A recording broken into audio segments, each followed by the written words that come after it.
The patient will have improved outcomes and an improved experience with healthcare. This implementation of care coordination has shown to be successful in patients with multiple chronic conditions, primary and mental health services. This home-based primary care model has led us to lower costs in VA, in part due to fewer exacerbations, ER visits, and hospitalizations. Kilborn et al. 2018.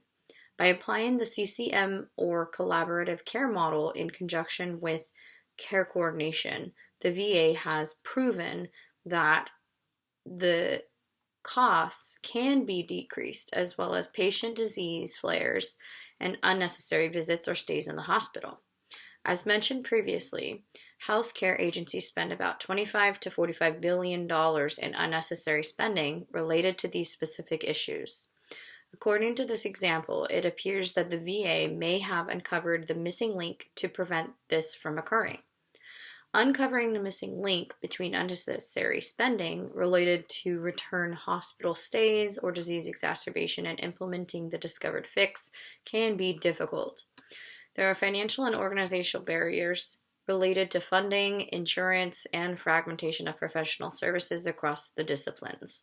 Kilborn et al. 2018. This example, taken from the VA, struggles to implement the policy and provisions mentioned in the aforementioned paragraph, shows that many barriers will have to be addressed before the care coordination can be implemented. There are many components within the healthcare agency that need to come together to drive the care coordination for the patient. If these components can be addressed, the agency could save a lot of money and resources while providing improved patient outcomes and experience for the patient as well. Another example of barriers specific to the USA is most patients receive care within solo or small practice groups that cannot implement care management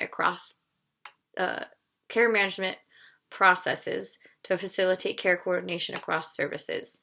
Kilborn et al. 2018. This goes back to the care coordination across the continuum of care.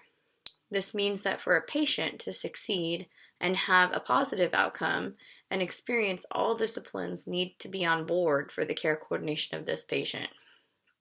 This all begins with the admission to the healthcare agency. There is strong evidence that the nurse is one of the driving forces for care coordination of the patient. The care coordination starts and does not end with the nurse.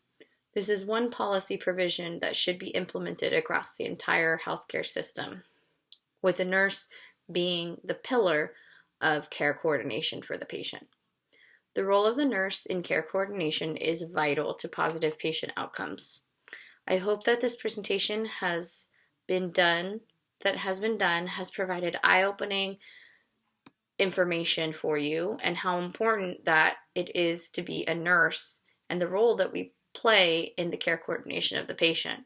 I also hope that when you're taking care of any future patients, you take something from this presentation and can apply it to your care coordination journey with your patient.